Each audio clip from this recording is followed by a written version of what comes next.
Je bénis le Seigneur pour sa présence ce matin. Et je ne sais pas si ça vaut la peine de prêcher encore, parce que le Seigneur a tout fait. Et ce qu'il a déposé sur mon cœur, il a fait déjà. Parce qu'il m'a dit, Adrien, il m'a donné un sujet. Je dis, Seigneur, comment je peux parler de ce sujet? Il m'a dit, vas-y. Et je me réjouis de ce que le Seigneur est fidèle. Et dans sa fidélité, ce qu'il promet, il le fait. Et merci Seigneur pour la parole que le frère a utilisée tout à l'heure pour introduire le culte de ce matin. Je pourrais dire que le culte a commencé depuis hier avec Marie-Laurence, parce que je confirme que notre Dieu est l'Éternel et qu'il n'y a point de Dieu semblable à lui, ni sur la terre, ni dans les cieux. Et ce qui me réjouit encore plus, c'est que il est le Dieu qui garde son alliance, sa miséricorde à l'égard de ses serviteurs. Nous qui marchons devant lui de tout notre cœur. Dieu ne regarde pas à ta force physique, à ta taille physique, mais Dieu regarde à ton cœur. Et parce qu'il regarde au cœur, il a commencé par exposer des cœurs ce matin. Dieu dit qu'il voit tout. Et parce qu'il voit tout, nous avons eu des paroles ce matin de sa part. Et ces paroles me réjouissent, me rassurent. Il est le Dieu d'amour. Alléluia. Il est le même hier, aujourd'hui et éternellement. Et la Bible déclare que là où 2 ou 3 sont assemblés en son nom, il est présent. Il est au milieu. Et parce qu'il est au milieu, il parle au présent. Parce qu'il est au milieu, il parle maintenant. Et ce matin, Dieu veut parler à son peuple. Dieu veut parler maintenant. Et je veux introduire le culte par ce que Dieu veut annoncer. Et ce que Dieu veut annoncer, c'est dans la parole de Dieu, dans le livre des Actes des Apôtres, chapitre 17, notamment le verset 30. Et je disais que Dieu veut parler maintenant, au présent. Et la Bible déclare que Dieu, dans son grand amour, il ne tient pas compte des temps d'ignorance. Parce que l'ignorance est de notre nature, est de notre chair. Et quand Dieu nous appelle, il ne tient pas compte des temps d'ignorance. C'est pour cela que ce matin et maintenant, Dieu veut annoncer à tous les hommes, en tout lieu qu'ils se trouvent, que ce soit dans cette salle ce matin, ou que ce soit devant l'écran, Dieu veut annoncer à tout le monde qu'ils aient le temps de se repentir. Je bénis le Seigneur pour tout ce qui a été dit ce matin, pour toutes les paroles de connaissance. Parce que ce matin, on aurait pu résumer simplement le thème de ce matin, la prédication de ce matin en une seule phrase. Que tous les hommes, en tout lieu où qu'ils se trouvent, qu'ils aient le temps de se repentir. Bien-aimés, les temps sont durs. Nous sommes dans les temps de repentance. Et Dieu désire une repentance sincère. Nous sommes dans des moments difficiles. Et je veux vous rassurer, ne m'en voulez pas. La repentance est de moins en moins prêchée maintenant dans nos églises, dans nos assemblées. Et je le dis parce que je suis beaucoup de choses. Alors que c'est un des éléments clés de la parole de Dieu. Depuis la Genèse jusqu'à Apocalypse, je ne peux pas compter combien de fois Dieu appelle son peuple à la repentance. Et ce matin, Dieu, dans son grand amour, il nous interpelle à la repentance ce matin.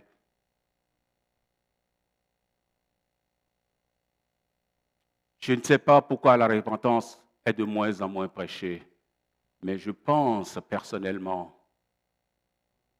que c'est un sujet qui frustre le peuple, qui frustre les hommes, parce que Dieu expose le cœur. C'est un sujet qui irrite, parce qu'on dit c'est ma vie personnelle. Mais Dieu ne veut pas s'ingérer dans nos vies. Mais c'est à cause de son amour que ce matin, il interpelle son peuple. Je n'ai pas vécu du temps de Jean-Baptiste. Mais bien aimé, je peux comprendre Jean-Baptiste. Il n'avait qu'une seule mission. Du lever du soleil jusqu'au coucher, quand il te croise 2 fois dans la journée, il va te répéter le même sujet. Sa mission est inscrite clairement dans Matthieu 3,2. Et le seul sujet qu'il répétait partout, repentez-vous, car le royaume des cieux est proche. Tu le rencontres 2 fois dans la journée, il te répétera la même chose. Il ne s'inquiétait pas de ce qu'on dira de lui. La preuve, vous connaissez bien sa finalité, comment il a terminé. Parce qu'il ne s'est pas inquiété pour sa vie, parce qu'il a eu l'audace de prêcher la repentance là où il le faut, à Hérode. Vous connaissez la suite de l'histoire. Je bénis le Seigneur parce que Jean-Baptiste a annoncé la repentance, une repentance authentique. Jusqu'au jour où Jésus est venu à Jourdain et il a vu Jésus. Et il a dit, voici l'agneau de Dieu, celui qui ôte le péché du monde. Il a compris que sa mission était terminée. Il a passé le relais à celui qui ôte le péché du monde. Et celui qui ôte le péché du monde, il a pris la relève, mais la mission n'a pas changé. Je bénis le Seigneur de ce que la phrase n'a pas changé. Ce n'est pas une phrase qui va être changée et qui va nous faire réfléchir. Non. Jésus a continué dans Matthieu 4, verset 17. Repentez-vous. Repentez-vous, car le royaume des cieux est proche. C'est la même mission. C'est la même mission. Et Jésus a fait cette mission et il a donné cette même mission à ses disciples. Et à ses disciples, depuis ses disciples jusqu'à ce matin, jusqu'à l'Église que nous formons, bien-aimés, la mission n'a pas changé. Dans Acte 13, versets 19 à 20, la Bible dit, Acte 3, versets 19 à 20, la Bible déclare, repentez-vous donc et convertissez-vous pour que vos péchés soient effacés, afin que des temps de rafraîchissement viennent de la part du Seigneur et qu'il envoie celui qui vous a été destiné, Jésus-Christ. Bien-aimés, ce dont l'Église a besoin ce matin, c'est des temps de rafraîchissement. Mais avant ces temps de rafraîchissement, nous avons besoin de nous repentir. Nous avons besoin de nous convertir. Et peut-être que ce matin, c'est la première fois que tu entends un mot pareil ou des mots pareils, repentir, convertir, et tu te demandes ce que c'est. Et je disais tout à l'heure que c'est le début d'une vie chrétienne authentique, la repentance. Sans la repentance, il n'y a pas de vie chrétienne authentique. Et laisse-moi te dire ce matin que la repentance, c'est un mot comme tous les autres.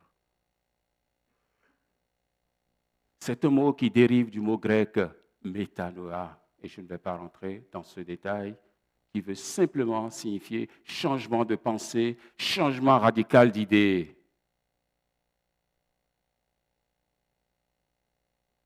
Bien-aimé, la repentance ce matin, je peux la définir comme la tristesse que nous éprouvons quand nous sommes en face de nos péchés. Bien-aimé, quand je regarde mes péchés, je dis comment je suis en arrivé jusque-là. C'est une douleur que nous éprouvons quand nous réalisons que nous avons péché contre Dieu.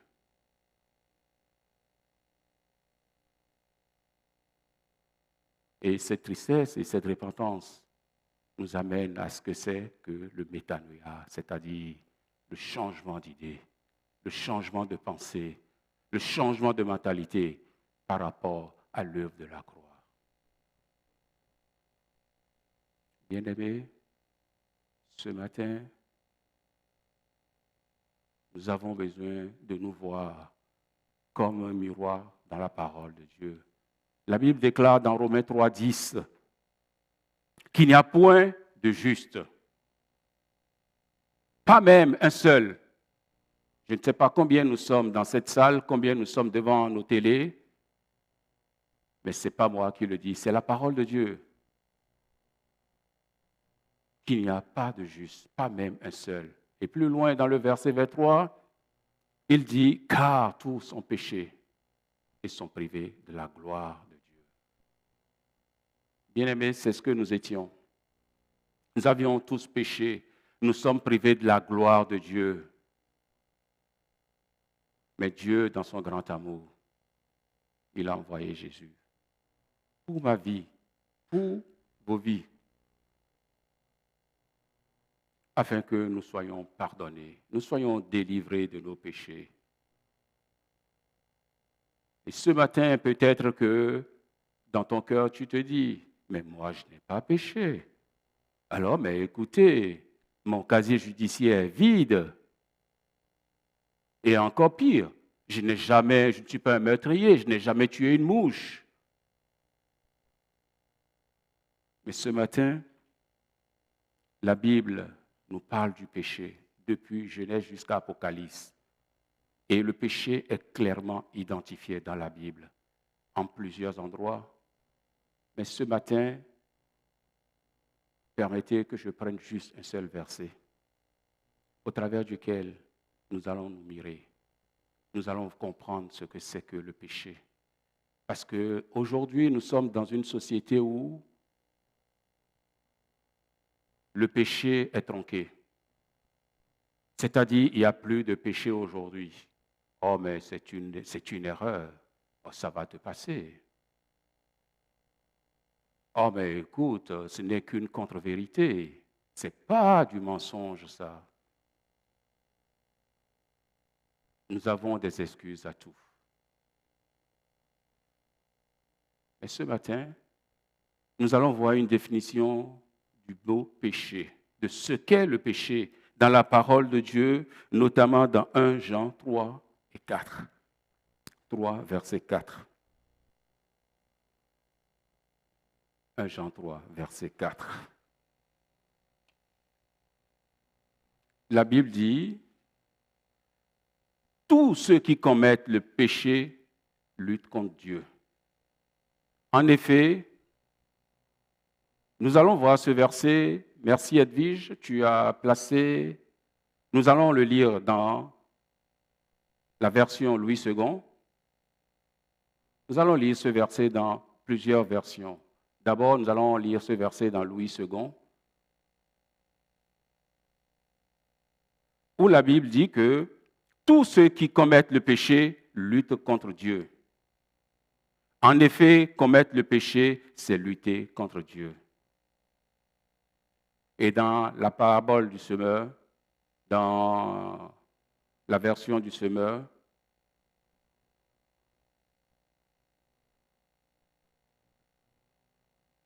je crois qu'il y a un problème technique là-bas.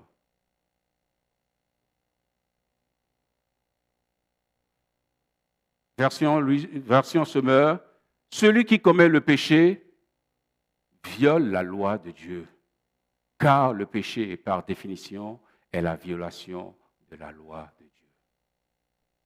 Bien-aimé, c'est une définition du péché dans deux versions. Et vous savez, le péché, la Bible définit le péché et dit que quiconque pêche transgresse la loi de Dieu. Et la loi de Dieu, c'est la parole de Dieu. Oui, merci, Edwige. Quiconque pêche transgresse la loi de Dieu. Et le péché, c'est la transgression de la loi de Dieu. Et dans la version du semeur que nous avons lue, la Bible dit que celui qui pêche viole la loi de Dieu. Bien aimé, qu'il s'agisse de la transgression ou que de la violation, bien aimé, je crois que ce sont deux mots très proches, pour ne pas dire égaux. Parce que celui qui transgresse, il viole. Celui qui viole, il dépasse la limite. La limite. Et, bien aimé, ce matin, tu me diras, je n'ai jamais transgressé la loi de Dieu. Je n'ai jamais violé la parole de Dieu. Je te comprends. Mais je veux simplement prendre l'image d'Adam et Ève. La transgression, c'est le dépassement. C'est violer la loi de Dieu, la parole de Dieu. Et parce qu'ils ont violé la loi de Dieu, nous connaissons la suite. Et peut-être que tu me diras ce matin, ah mais non, moi je connais, je ne suis ni d'Adam ni d'Ève. Je ne cherche pas à savoir de qui tu es. Ce matin, ce que Dieu veut, c'est que chacun comprenne ce qu'est le péché. Parce que si nous comprenons ce qu'est le péché, la repentance sera plus facile pour nous. Et ce même verset, cette même définition du péché, dans 1 Jean 3, verset 4, nous allons relire cela dans une autre version, la version française courant.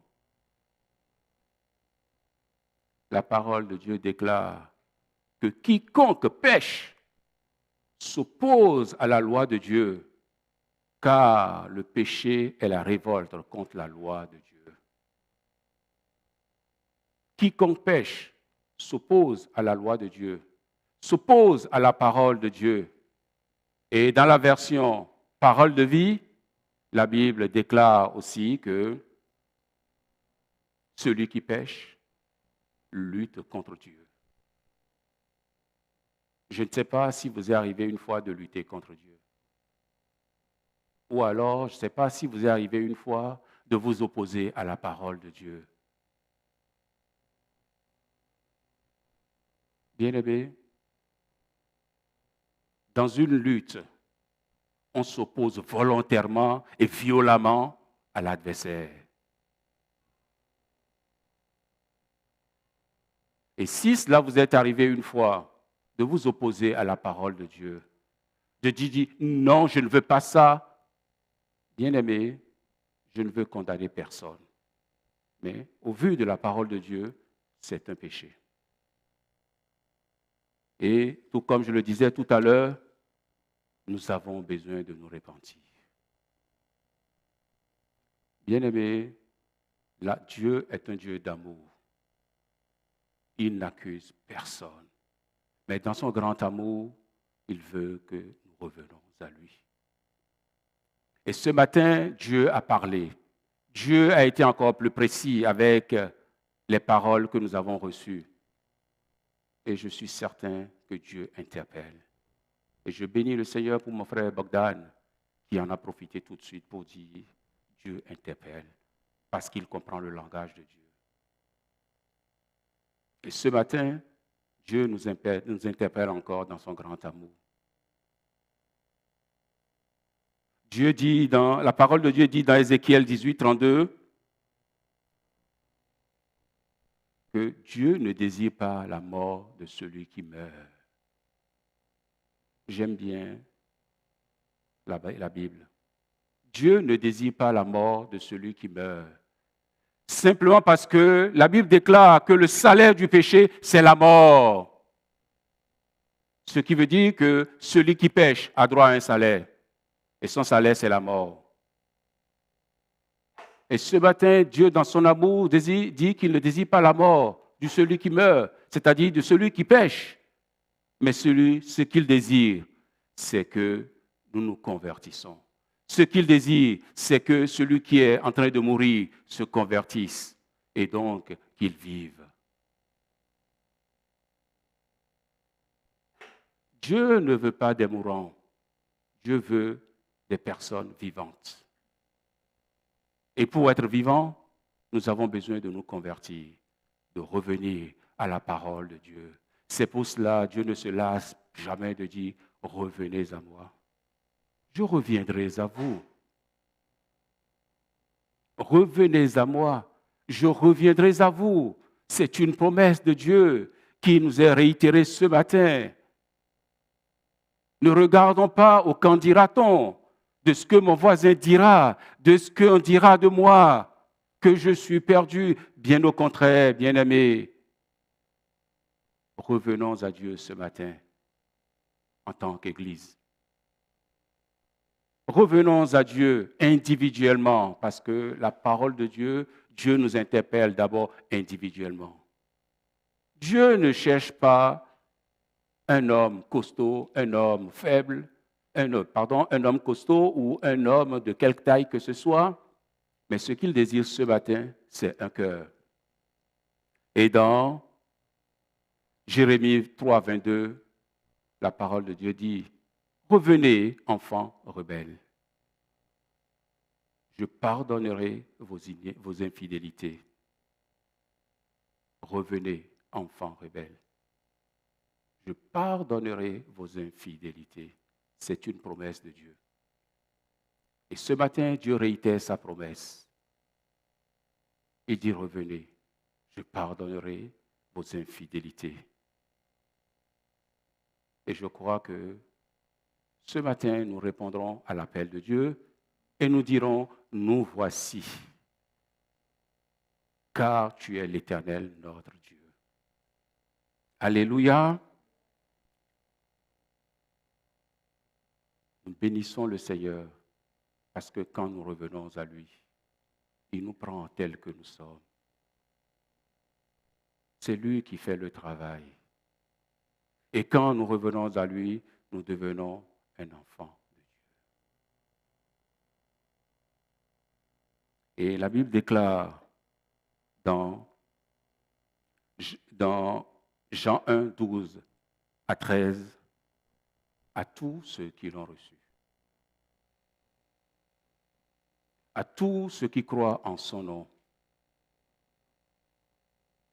elle a donné le pouvoir de devenir enfants de Dieu, lesquels sont nés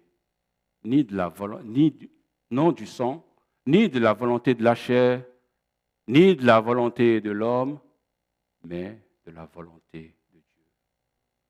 Ce matin, y a-t-il quelqu'un qui veut devenir enfant de Dieu? Que ce soit ici, que ce soit en distanciel, pour ceux qui sont devant les télés, il est possible de devenir enfant de Dieu ce matin. Ou encore, il est possible de réitérer à Dieu ton amour pour dire « Je suis ton enfant et je veux demeurer ton enfant ».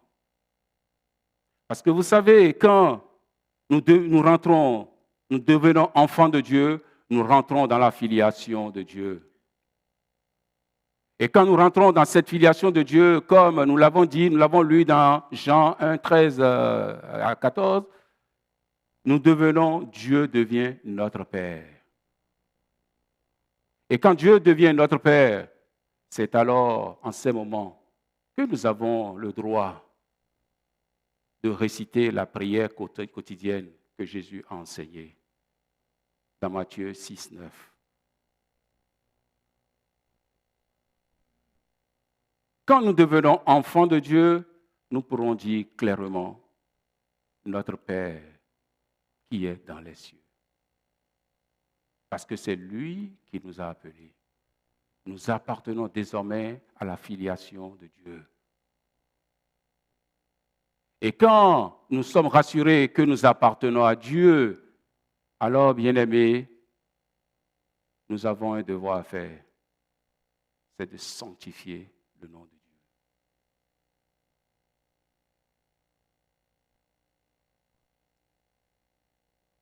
Et peut-être que tu me diras, oh mais je l'ai toujours sanctifié, je n'en disconviens pas. Mais bien-aimés, nous avons besoin de sanctifier le nom de Dieu. Mais qu'est-ce que c'est que sanctifier le nom de Dieu ce matin? Parce que le problème, ce n'est pas qu'on ne connaît pas, qu'on n'a jamais entendu ces choses-là, mais c'est qu'au fil du temps, on s'habitue, au fil du temps, on tombe dans la routine, au fil du temps, on dit, on connaît tout ça. Souvenez-vous de Nicodème, il connaissait toute la loi. Mais pourtant, il ne connaissait pas le principal. Souvenez-vous de ce jeune homme riche à qui Jésus a dit, ce qu'il te reste, il a dit à Jésus, j'ai tout fait. Ce qu'il lui reste maintenant, nous le savons. Il n'a qu'à vendre ses biens et les distribuer aux pauvres. Et là, il a compris qu'il n'avait même pas encore commencé. Comment je peux sanctifier le nom de mon Père qui est dans les cieux? Bien-aimé, pour sanctifier le nom de mon Père qui est dans les cieux, première des choses, il faut qu'on arrête de profaner le nom de Dieu. Parce que c'est une mode maintenant dans cette société. Et profaner le nom de Dieu, c'est dire ce qu'on veut. Je ne veux pas utiliser de gros mots. Excusez-moi. C'est-à-dire, on se permet tout. On peut tout dire de Dieu. Parce qu'on ne le voit pas en face. On le déshonore. On dit, Seigneur, attends-moi ici. Je m'avais réglé mon compte. Je m'avais fait ce que j'ai envie de faire et je reviendrai. Profaner le nom de Dieu, c'est très facile aujourd'hui. Il suffit de prendre un serviteur de Dieu. On peut prendre un serviteur de Dieu et on le critique de la tête jusqu'en bas. On dit tout ce qu'on veut de lui. Bien-aimé, c'est un serviteur de Dieu. C'est une manière de profaner le nom de Dieu. Ce que nous disons ne vient pas de nous, de notre famille. C'est le Saint-Esprit qui inspire. Alléluia. Alléluia. Ah ben, alléluia. Oui, il y a plusieurs manières de profaner le nom de Dieu. Mais ce qui me plaît ce matin, c'est que dans cette prière, c'est une prière quotidienne. Ça veut dire que quotidiennement, en tant que peuple de Dieu, nous avons besoin de nous sanctifier. Nous avons besoin de nous revoir face à la parole de Dieu pour dire, Seigneur, où est-ce que j'ai péché ce matin? Toutes les fois que nous nous approchons de Dieu, ça doit être la première démarche. Mais aujourd'hui, quand on commence une prière, on dit, approchons-nous de Dieu, on se lasse, on dit, oh là, je l'ai déjà fait depuis 2 jours. Alors que c'est une prière quotidienne. Que ton nom soit sanctifié. Bien-aimé, c'est seulement quand le nom de Dieu est sanctifié que dans ces conditions, nous voyons Dieu dans toute sa sainteté. Le Dieu que nous adorons, il est saint. Et quand Dieu nous apparaît dans toute sa sainteté, c'est alors là que notre louange, notre adoration prennent de la valeur et montent vers Dieu.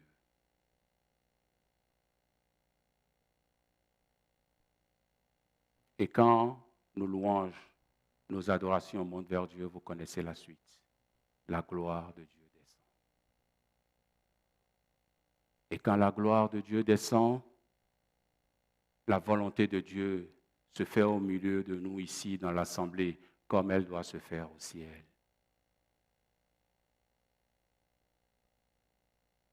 Ce matin, que Dieu nous aide, bien-aimés. Que Dieu nous aide à sanctifier nos bouches. Que Dieu nous aide à circoncire nos cœurs, comme le disait tout à l'heure la parole.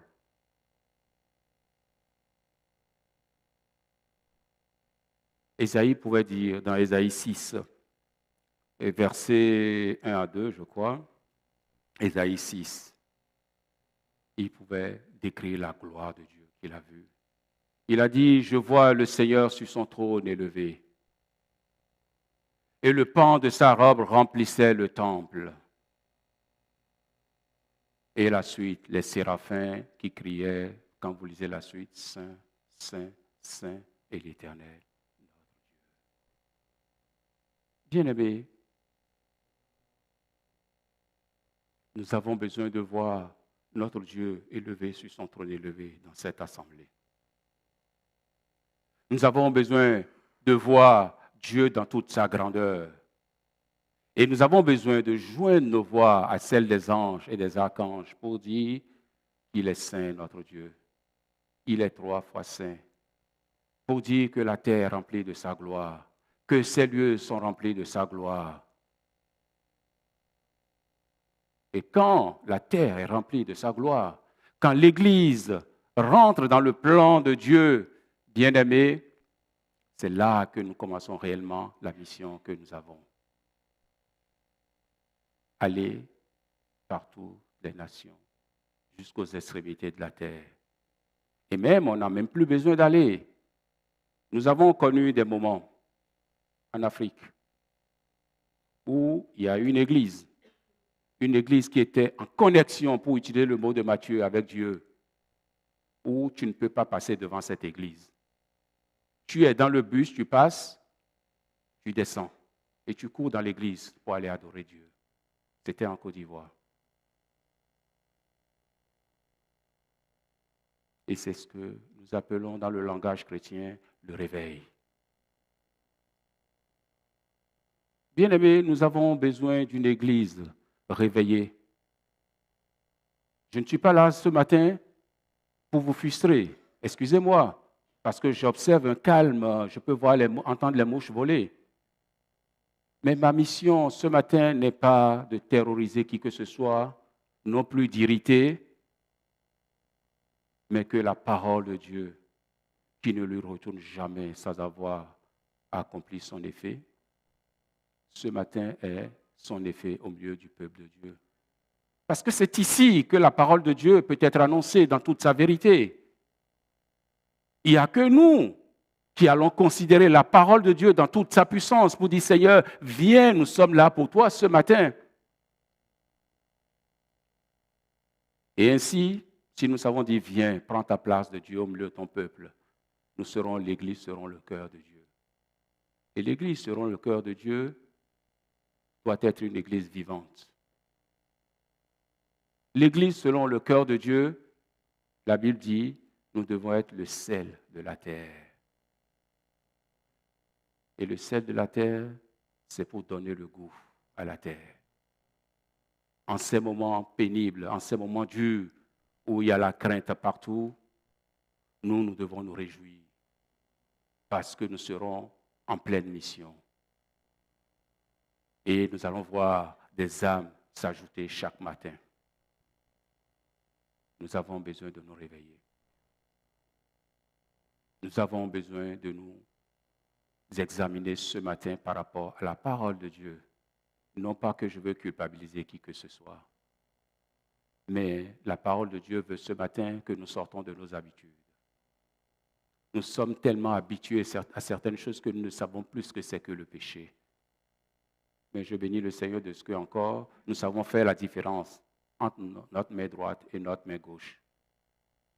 Mais à cela, nous ajoutons la parole de Dieu pour savoir ce qu'est le péché. Et alors, nous verrons Dieu dans toute sa gloire dans cette assemblée. nous verrons Dieu agir dans ce pays. Parce que c'est à cela que Dieu nous appelle. Nous verrons Dieu. Depuis ici, nous allons influencer le Sénat. Mais oui, bien-aimés, c'est parce que c'est de notre faute aujourd'hui. En partie, c'est notre faute.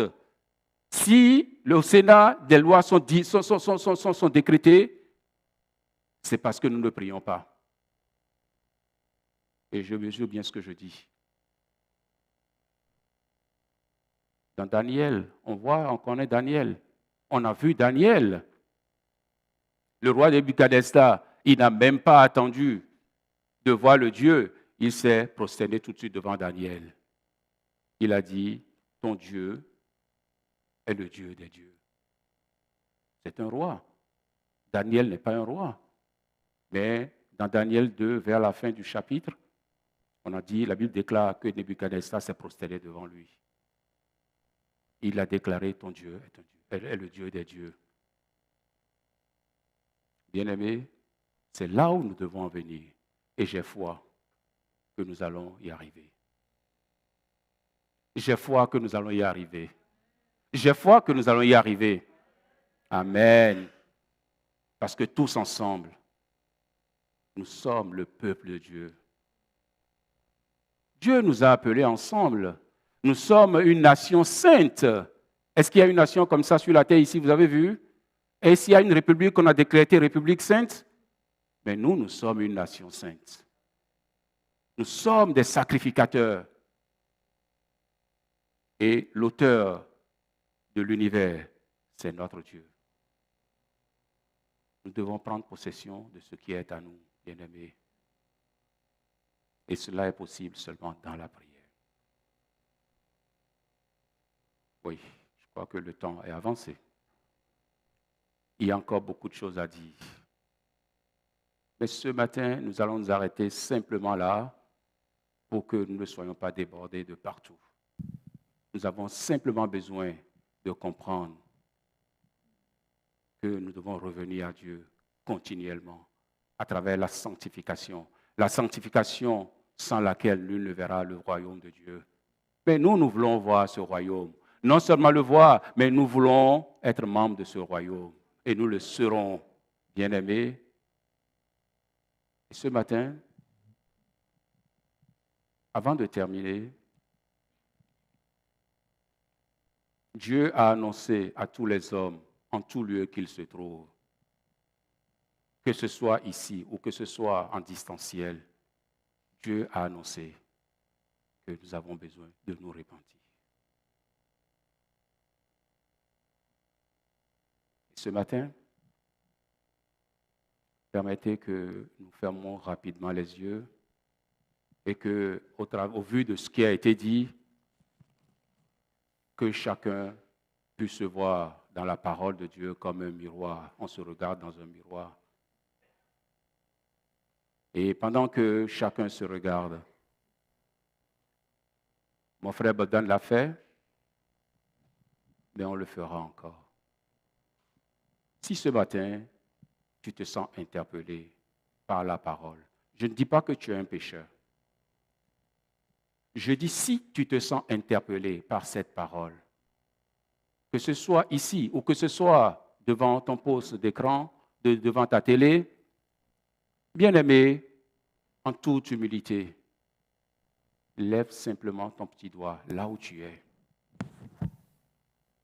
Moi, je n'ai pas besoin de te voir, mais Dieu te voit. Rien n'est caché devant Dieu.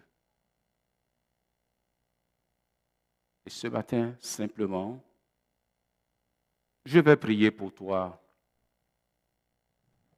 Seigneur, merci pour ta parole ce matin.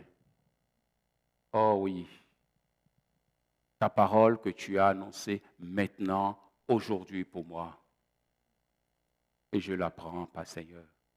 Je la prends parce que, au vu de ta parole, Seigneur, j'ai péché contre toi et je reviens à toi tel que je suis. Seigneur, je reconnais que dans ton grand amour, tu as donné ce que tu as de plus cher, Jésus à la croix. Et oui, et à cause du sang versé, Seigneur, mes péchés sont effacés. À cause du sang versé, mes péchés sont effacés. Et je confesse que je regrette tout ce que j'ai pu faire pendant les temps d'ignorance qui n'ont pas été à ta gloire. Et ce matin, je prends l'engagement, ou encore je prends une fois l'engagement pour dire, Seigneur, je veux être à toi seul. Je veux marcher avec toi. Je veux aller jusqu'au bout avec toi, non pas de mes propres forces, mais en comptant sur ta grâce, sur celui que tu as envoyé, la promesse qui a été faite, le Saint-Esprit de Dieu. Seigneur, merci pour l'action du Saint-Esprit dans les cœurs maintenant. Merci pour le Saint-Esprit qui touche là où il faut toucher, qui ramène dans des souvenirs, qui n'ont pas été à ta gloire. Seigneur, merci de nous laver dans ton sang, de purifier ton Église que nous formons, que chacun forme dans le sang de Jésus. Et que maintenant, les vases se remplissent, comme il a été dit tout à l'heure. Parce que nous avons vidé les vases, et nous prions maintenant que le Saint-Esprit prenne toute la place et que nous soyons désormais une Église vivante à la gloire de l'Éternel notre Dieu. Amen. Merci mon frère Bogdan. Merci mon frère Adrien pour la parole. Merci Seigneur pour la parole qu'il nous donne. Je voulais simplement à la fois dire à ceux qui n'avaient pas assez de courage pour lever la main, ils se sentent concernés quand même par la parole que Dieu a parlé. Non, la main de l'Éternel n'est pas trop courte pour sauver. C'était déjà dit dans une prière ce matin. Non, la main de l'Éternel n'est pas trop courte pour sauver, ni son oreille trop dure pour entendre. Mais ce sont vos crimes qui mettent une séparation entre vous et votre Dieu. Ce sont vos péchés qui vous cachent sa face et l'empêchent de vous écouter. Alors, si tu vas venir à la maison, tu peux entrer dans ta chambre, fermer la porte derrière. Tu vas être face à face avec ton Dieu. Et tu peux ouvrir ton cœur devant lui et lui tout dire. Et la parole de Dieu va s'accomplir dans ta vie. Amen. Y a-t-il quelqu'un pour la première fois